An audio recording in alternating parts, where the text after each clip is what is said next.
Welcome to the first Educators on Educators conversation presented by Xello. Educators on Educators bring together two individuals in the education space to engage in a candid conversation together about industry trends, career and college ready program inspiration, best practices, and more. And we get to be the first people on this series. So welcome, everybody. Yeah, no pressure. Hey, everybody, it is CTE month. I wanted to make a special recognition that February each year is CTE month. I'm wearing my CTE vest in recognition of that. And it's a time just basically in our world of career and technical education, we celebrate the value of CTE and all of the opportunities and recognize the achievements that can happen as part of a CTE program. So I want to give a shout out to all the CTE people. I'm sure there are thousands listening right now. Happy CTE month. Thank you for all that you do to support career and technical education programs in your world. I'm Katie Siewert, and I'm the Assistant Director for Career and Technical Education in Vancouver. Vancouver Public Schools is our school district. We're in Vancouver, Washington, the other Vancouver. And my role as assistant CTE director is obviously to support the programming of career and technical education in our district for middle and high school programs. But also I help support career guidance and the college and career ready efforts in our district. So within our district, we provide a great team of individuals that really focus on supporting students in the high school with college and career readiness. And so that's one of the roles in my district. And it's specifically how Brian and I work together. So hi, Brian. I also want to recognize that it also was National School Counseling Week at some point this month, correct? It was, yeah, the first full week of February. You got a whole month. Like, you're doing it better. We need to re-enter negotiations. I think it's great that you have a whole month. So it is past, but yeah, thank you for recognizing National School Counseling Week. And I feel badly. I did not know until we were doing this that you had a whole month. And so I owe you, I think, 4 or 5 years worth of at least coffees for the past month. So happy CTE month, Katie, and all the wonderful CTE colleagues that are listening. But yeah, I'm Brian Mathieson. I am a school counselor by background. Most of my career was high school with a little time in elementary, and I am very lucky to work with Katie in Vancouver Public Schools and support school counselors in sort of a coaching role by providing professional development, as well as helping Katie lead some of our career college readiness efforts across the district. So yeah. And let's see, I think I'm leaping in with our first question, Katie. So let's see. So we want to talk first about how we work together. So let's kick it off there. I'll let you start. Okay, well, Brian and I work really closely together, basically because of the career and college ready efforts in our district. And career and college ready is such a complex notion, and it really isn't owned by one person or department. And so since it does impact so many different program areas, we have a task force that works at the district level. And since I support the career guidance in our district, that is obviously an important part of career and college readiness. And so I have a seat at the table per se. And Brian oversees in our district all of our counseling, secondary counselors. And so obviously that is an important component as well. So we work together, and we also have other members on our team that work at the district level to help support this work, from Gear Up and Avid and the college ready assessments, and all of us kind of work together to determine what it means to be supporting career and college readiness in Vancouver.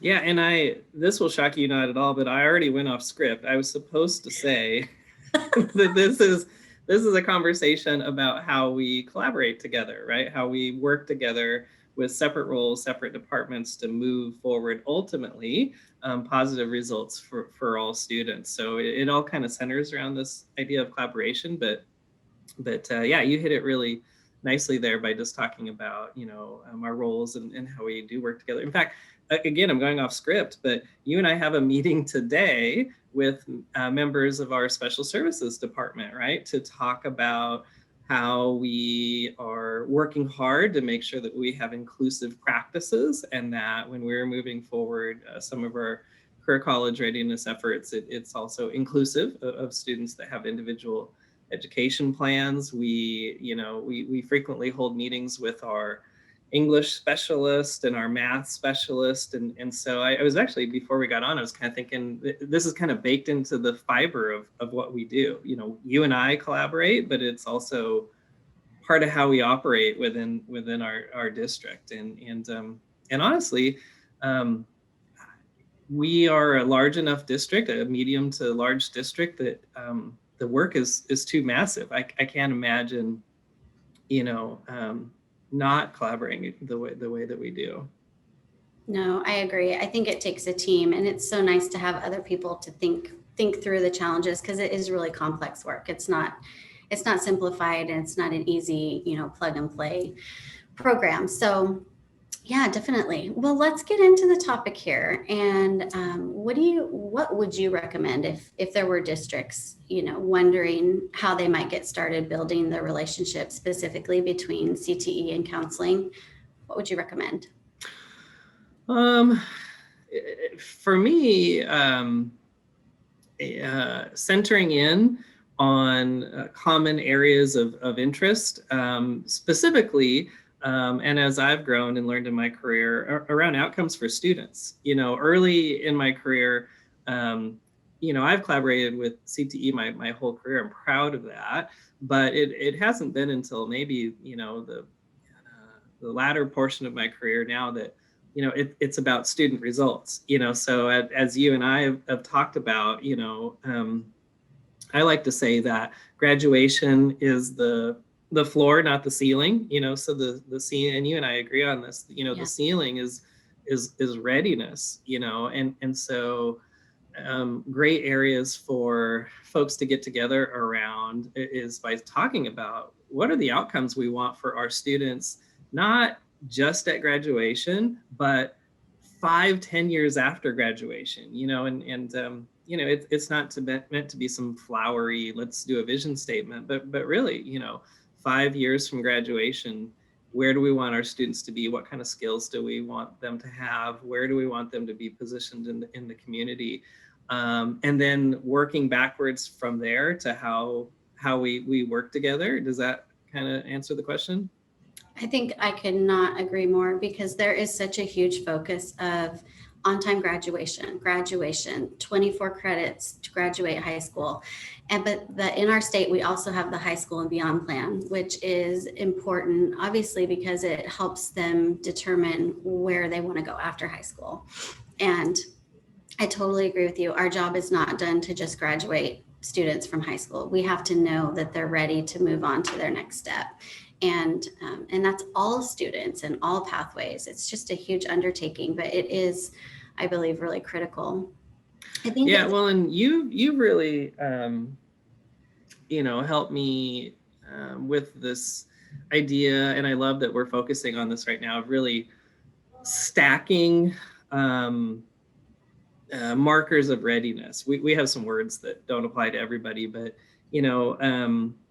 in the past, I think we defined readiness too narrowly. We defined it as ready for 4-year college, or ready for internship or technical school. And you and I have been engaged in really exciting conversations about, instead of or conversations, and conversations. Let's see if we can get students to stack as many of these as possible. And get out of these kind of, simplified conversations about what readiness means, which sometimes lead to conflict and narrow thinking that doesn't move all students forward.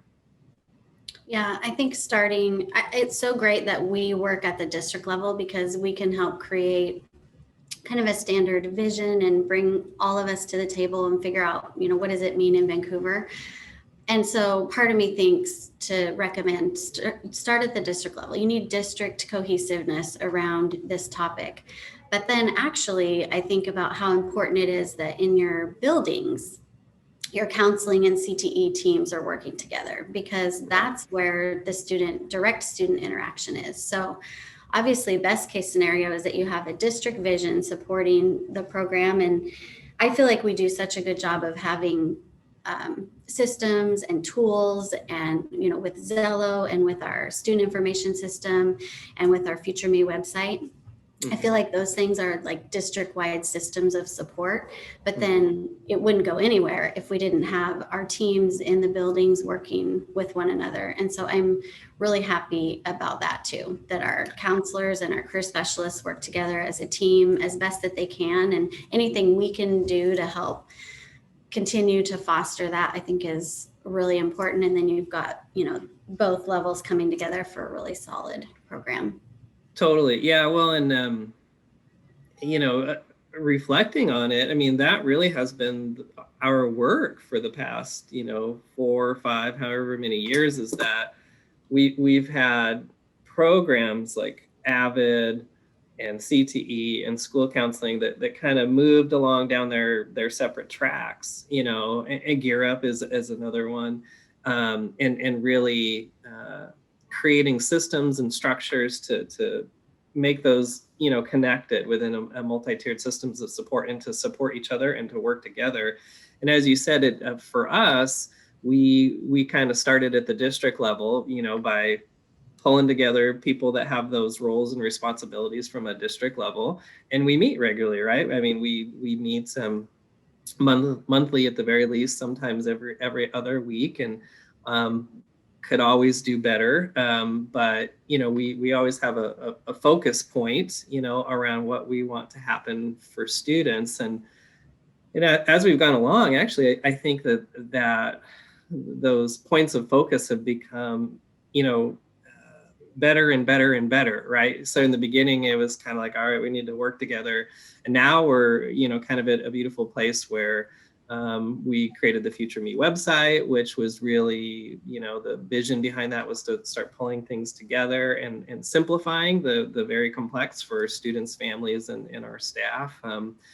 And now we have monthly themes that we're working through. So these are other practical ideas we're trying to share with the audience as well. So we have monthly themes around, career college readiness, which is really part of a multi-tiered systems of support. So there's things we want to do tier 1 for all students every month. We've created some sort of podcasts and things like that. And then you started to talk about, now that we have some of these structures at the district level, some of our new challenges going forward are how to make that happen at the building level and invest our building folks in the work as well. Yeah. And I think working with some of the misconceptions or stereotypes, I mean, we're naive to say that we didn't have some of those conversations about, what does it mean to have a career and college ready vision? What does it mean to support pathways? What do we believe in? What's important? And so we did kind of, I think, wrestle with that. And some of the misconceptions, I think that I've always come across in the world of CTE is just the notion of 4-year college for all. And that has been just in our culture. It's been, for a decade or more, it's been really a focus of, we want all of our students to be ready to go to a university, and we want them to go to a university to get their bachelor's degree. And part of the part of CTE, a huge part of CTE, is recognizing that pathway, but also other pathways, because there are so many different careers in our economy. And even if everybody got a 4-year degree, there wouldn't be jobs available to support everybody with that level of education, because it's not directly preparing people for the careers that they would be getting. So I do feel like sometimes we're stuck in that. That's a misconception that, maybe other districts have come across as well. But one of the things that I love, one of the statistics that I really love, is the ratio of 1 to 2 to 7. And I don't know if I don't know if we've had specifically this conversation, but just the fact that there are, within almost any industry, there, for every one career that requires a master's degree, there are 2 careers that require a bachelor's, and then 7 careers that require an associate's degree or certificate. So remembering that that ratio is there for almost any industry. So we want to prepare students to be fulfilling those careers in the industry. And so honoring all those pathways, we have to have people to keep our economy going in these high demand, high wage, but kind of the middle skills area. And just the fact that CTE can be for all students. It's not that CTE is for the students who aren't going to a 4-year college. It's that CTE can help prepare students for any of those pathways, because we're all going to have a job eventually. It just depends on what type of education is required to prepare you for that job. Right. Yeah, that's very well said. What were the numbers again? I'm going to need to remember 1, 2, 7. Okay, cool. So I had heard that, but not in that kind of cool, simplified way. I'll have to remember that. Well, yeah, in speaking about stereotypes, I mean, as a school counselor, for a long period of time in another district, I really drank the Kool-Aid of 4-year college readiness. It was poured down us with regular training, and I'm still, trying to get out of the cult. It's not easy.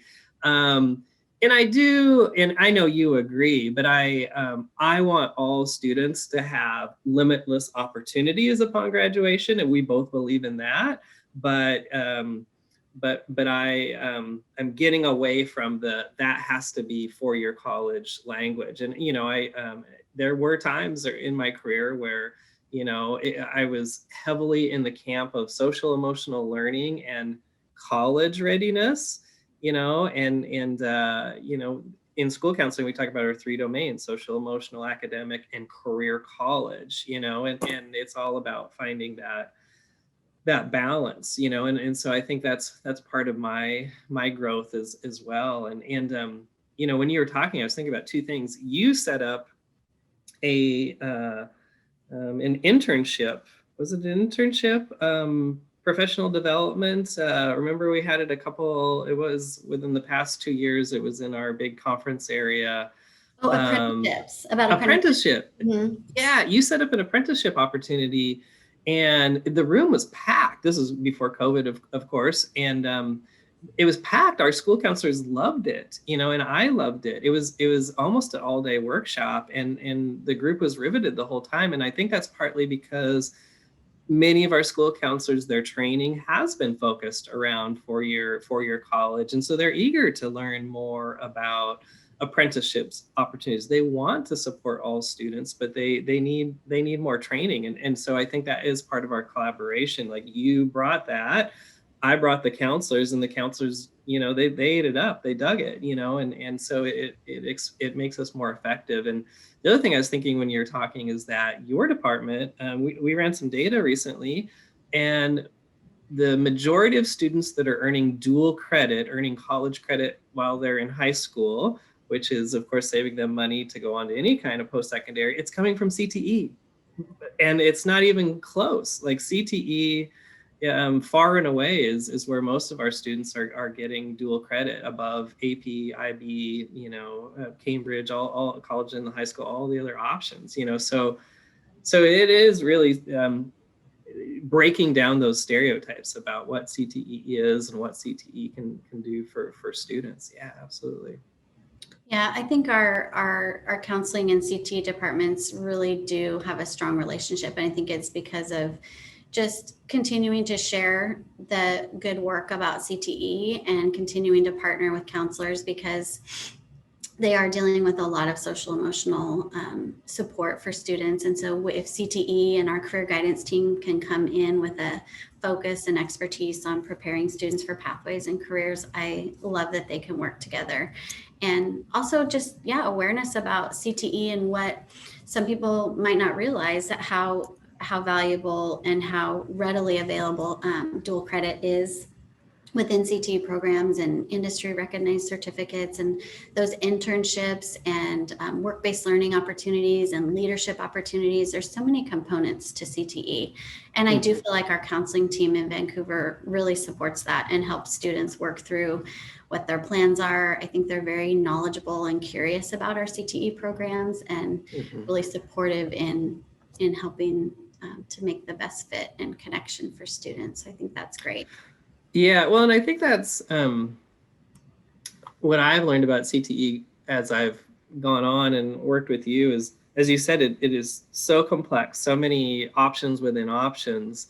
And so at a district frame, that's been part of our challenge, right, is how to make the extremely complex simple enough so that we can scaffold that learning for students and families so they can understand, the opportunities. So that's part of the reason that we, created us and our committee, the enroll, enlist, and employed, campaign, because again, wanting to make the infinitely complex simple so that we can, direct students and families to good choices. And then you and I have gotten better about creating visuals, infographics, and things like that so that students and families can understand those dual credit options and understand when they're looking at a CTE class, what it means and what it can provide, both in terms of college readiness, high school credit, and post-secondary preparedness. So I think getting better and better at that through conversation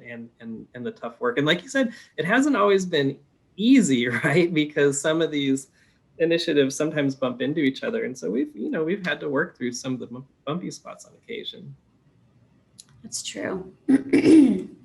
I specifically remember our conversations early on about the personalized pathway and how in Washington State, when the new diploma, the 24 credit diploma came out, recognizing that there were 3 credits that could either be sort of geared toward a university readiness or they could be geared toward a personal pathway.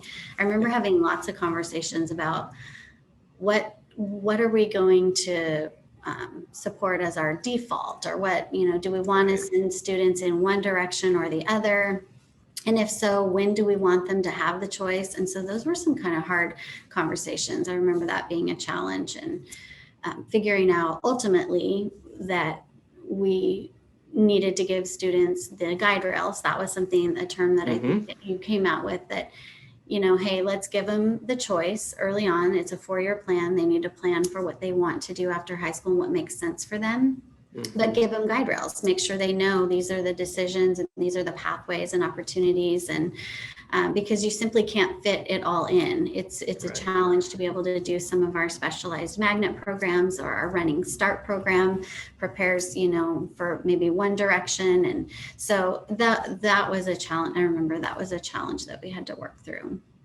Yeah, well, and I mean, part of the reason we landed on that guide rails idea is that, again, we wanted to make sure that from an equity standpoint, we expand opportunity for all students and expand choice. It's a balancing choice. And you mentioned earlier, and I'm so glad you did, that social emotional learning piece. I mean, obviously, in the middle of this terrible pandemic, social emotional learning's been elevated in a way that it never has. But it connects to career college readiness, right?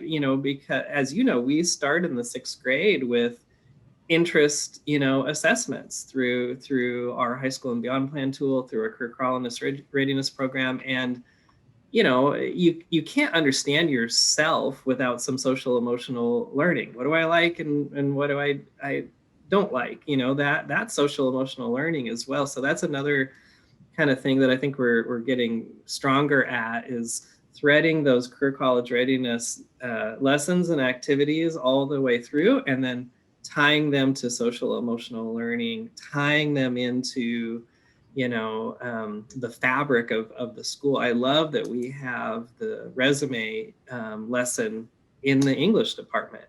Completely makes sense, and we're talking about embedding some of the financial awareness and preparation pieces into other classes where it makes sense, math and social studies and things like that. Like that's all these things ideally are interconnected, but it takes work to plan those out in a scope and sequence. And to your credit, you want to push down even further into elementary. We need to have that conversation about even starting earlier. Yeah, I think that'll be really fun to be able to support our K-5 students with some college and career readiness. I think that'll be really fun. I have two, I mean, you know this, but my two girls in 3rd and 5th grade. And I think it's just a great opportunity to be able to start exploring social emotional learning, but also, how does that connect to what's important to you in your life and in your work, and what do you like doing, and what careers are out there? Because we oftentimes don't know anything other than what we've been exposed to. And so we've got to expose students early on to multiple different opportunities. Yeah, well, and remember, this is where your children go to school, but at the school where your children go to school, they had a career college awareness fair, right? Again, pre-COVID in the gymnasium, and they had little tables of the students, and you're smiling. I was smiling. It was like the greatest day, watching elementary students walk around. And like you said, just expanding their mind to the possibilities. And, this is the piece that some folks don't understand, is that, it's all scaffolded, right? That having the awareness, and then I dig deeper into my interests, and then I, go to that next stage, and you have to collaborate, you have to work together, we have to work together, but also work with other folks to make that happen K-12. Yeah, that's so true. Well, I'm just wondering if there are any other, I mean, we're getting kind of close on our time, but any strategies that we could maybe share. I'm excited about I think we've shared kind of a lot of the things that we have been doing, and I'm excited about some of our upcoming initiatives and strategies. And those are really working with our students receiving special services to make sure that all students have a solid plan.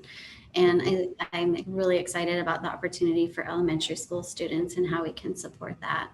Yeah. And also we're constantly wondering, I mean, you mentioned how great it is to have, English and CWP and some of our other content areas have some shared support of the high school and beyond plan, which is a great opportunity to, spread the opportunities for career and college readiness. But I still am so curious about what it would be like if we could have a spot for all students to be in, whether it's advisory or a class that all students take that prepares them for their high school and beyond plan.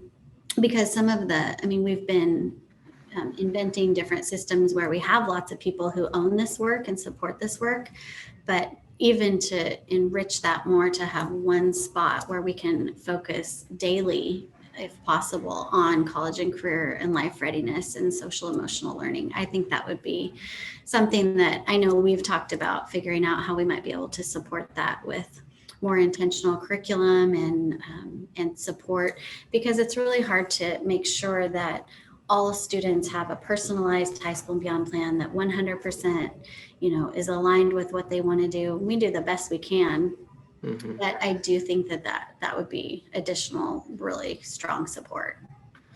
Yeah, no, I totally agree. I think those are our major points of emphasis going forward. That, and I know you agree, just the equity work. We've needed, or we've had to put some of these structures in place, this guaranteed and viable, career college readiness program. But as you said, we're not nearly where we want to be. We need to keep building upon those structures, and then looking closely at student data to see where we're missing. I mean, we've done some of that work, and each district kind of has to decide if that'll be at the start or at the end after they've put some structures in place. But it's definitely something that we're paying attention to. We really want. We're about all students understanding their options, prepared for their options, and ultimately landing with best foot forward, 5-10 years after graduation. That's awesome. What a great ending. It's actually almost 9:30, Brian. So I do think we probably should wrap it up and thank everybody for joining us on the first Educators on Educators conversation presented by Xello, starring Dr. Brian Mathieson and Katie Siewert from Vancouver Public Schools, the other Vancouver, Washington. Yeah, we were like the pilot episode. It's great, so I hope that this goes into many, many seasons after this. I can't wait for the next one. Thanks, everyone. And thank you, Katie. You bet. Bye, everyone.